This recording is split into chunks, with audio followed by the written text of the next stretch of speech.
Why do some men appear strong on the surface, yet wage invisible battles within? What truly destroys a man, the world outside, or the weight he carries in his mind? Why do you keep returning to what you know hurts, even when you know it's not healthy? If you're a man, you've probably felt that tug of invisible conflict, perhaps never realizing how deeply it has shaped you. In the next few minutes, you'll uncover a truth no one has ever told you. It starts in the dim glow of a late-night office, where Alex sits at his desk, surrounded by the hum of fluorescent lights and the clatter of keyboards. He's a project manager, a figure of competence, a man who smiles when he walks into the break room. But inside, a storm rages. A childhood memory flickers, a father's harsh voice, a mother's quiet tears. Those moments have become a silent soundtrack to his days, a constant reminder that love can be both a shield and a wound. Across town, Maya, a therapist who specializes in dark psychology, hears the same story from dozens of clients each week. Men come to her with a facade of confidence, yet they confess that their hearts are bruised by expectations, by the pressure to be the provider, the protector, the unwavering pillar. Maya knows that the line between love and control can blur, turning affection into a cage that locks the soul in a perpetual fight. Alex's story is not isolated. In a cramped apartment, his friend Jordan watches him work late, noticing the flicker of frustration that never leaves his face. Jordan has seen Alex's struggle, the way he avoids vulnerability, the way he pushes back against any hint of tenderness. It's a pattern, a loop that keeps repeating. The desire for love, the fear of losing it, the silent retreat into self-imposed isolation. The tension builds as Alex's world starts to crack. A small argument with his partner, a missed opportunity for a heartfelt conversation, all feel like the final straw. The invisible battle he has been fighting for years suddenly erupts into a full-blown crisis. He realizes that his internal war has been fueled not by external pressures alone, but by the myths of romance that promise perfection and deny the messy, imperfect reality of human connection. In this moment, the truth surfaces.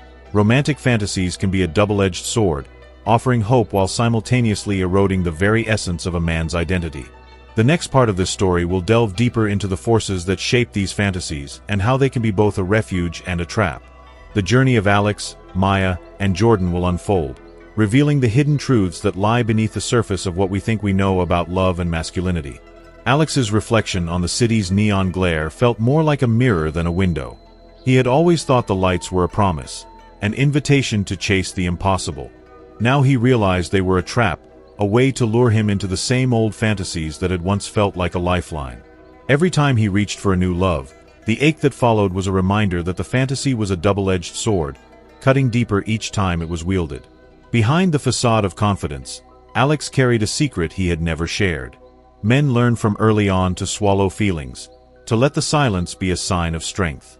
Yet the price of that silence is a debt that never settles. He often found himself in rooms where the walls seemed to close in, listening to his own heart thud against a wall that could not be opened. The thought that he was alone in this was a quiet, relentless accusation that pushed him to the brink. It was as if he were pushing his own soul into a darkened room, hoping it would stay silent. The darkness, however, was not a safe haven. It was a place where the soul screamed for release, and the scream was louder than any promise of comfort. The metaphor of a locked room resonated with him, a place where he could no longer trust the lock he had once thought was secure. The lock was the myth that men are not supposed to feel. The key, an honest conversation, had never been found. When Alex began to doubt himself, he could no longer ignore the question that haunted his nights. When did the line between desire and self-destruction blur? He wondered if the fear of failure was a louder voice than the fear of suffering. He asked himself in the quiet moments if he had ever truly believed he could be both the hunter and the hunted, or if he was simply chasing a mirage. He wondered why the silence he had cultivated was, in fact, a fortress that isolated him from the only thing that could break it: vulnerability. The mystery deepened when a shadowy truth emerged. The mind of a man is not a fortress but a labyrinth, and the most dangerous paths are the ones we walk alone. There is an uncomfortable truth about masculinity that almost no one talks about. The idea that the very act of feeling is a weakness that society rewards with silence. Yet the silence itself is a wound that festers, eventually demanding a reckoning. As the night grew darker, Alex felt the weight of this truth settle like a stone in his chest. He knew that the next step would require him to confront the very walls he had built, to decide whether he would let the fantasy continue to erode his identity or reclaim his narrative. The journey ahead was uncertain, but the promise of a clearer path lay in the willingness to let his soul speak, even if the room was still dark. Alex sat on the edge of the bed, the dim light of the hallway casting long shadows across the floor. He could hear the faint hum of the city outside, a constant reminder that life moved on without pause.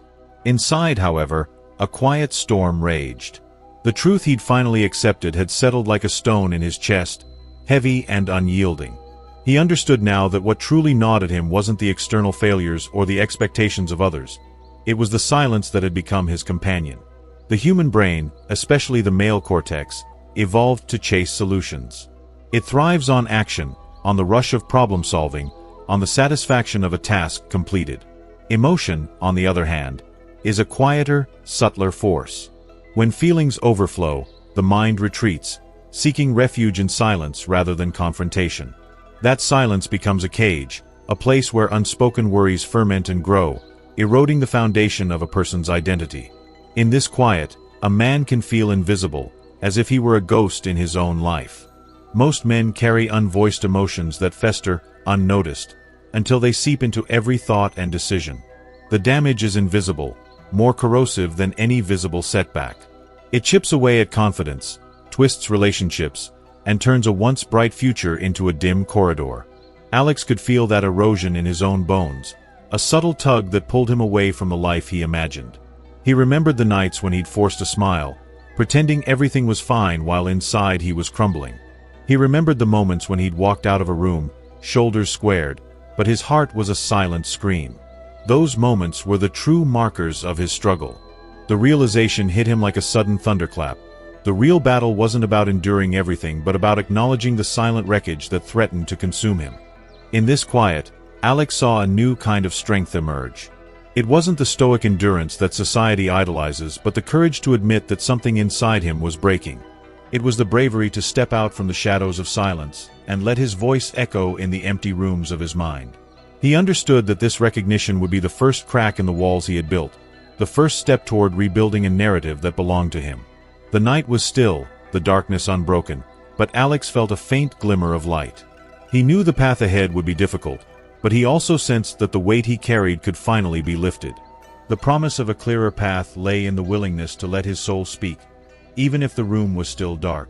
Alex felt the first crack in the walls he had built around himself widen, a tiny fissure that let a sliver of possibility slip through. The darkness that had kept him isolated for so long seemed less absolute, and the weight that had pressed on his shoulders for years began to feel a little lighter. He understood that the path ahead would be hard, but he also sensed that the very act of allowing his soul to speak might be the key to breaking the cycle of silence. In that quiet moment, he heard a question that seemed to echo from the depths of his own mind. "What do you carry that no one knows?" The question was simple, yet it pierced the surface of his thoughts, forcing him to confront the hidden burdens that had been tucked away behind a facade of composure. He began to list the small, unspoken fears that had accumulated over time. Moments of doubt, unfulfilled promises to himself, the quiet ache of feeling unheard. Each item was a reminder that the walls he had erected were not just for protection but also a prison. He realized that every man carries an invisible war, a struggle that is fought in the shadows of daily life. Some of these battles are fought with quiet determination, while others feel endless, never reaching a conclusion. Alex's own war was a mixture of both. He had fought to maintain a sense of control, only to discover that control was an illusion. The realization that he was not alone in this struggle gave him a strange comfort, a sense that his story was part of a larger tapestry of human experience. With this newfound clarity, Alex decided to let his voice rise above the silence. He imagined sharing his journey with others, offering a space where people could feel seen and understood. He pictured a conversation where the weight of unspoken truths could be lifted together, where the fear of being judged would dissolve. He felt the urge to invite anyone who had ever felt the same invisible burden to join him on this path. If this narrative resonated, the next step was simple: keep exploring. There is still much to uncover about the depths of the male mind, insights that many have not been prepared to hear. By staying curious and open, you can join a conversation that goes beyond surface-level assumptions and touches the core of what it means to carry unseen wars. The journey is ongoing, and the first crack in the wall is just the beginning of a conversation that could help many find their own light.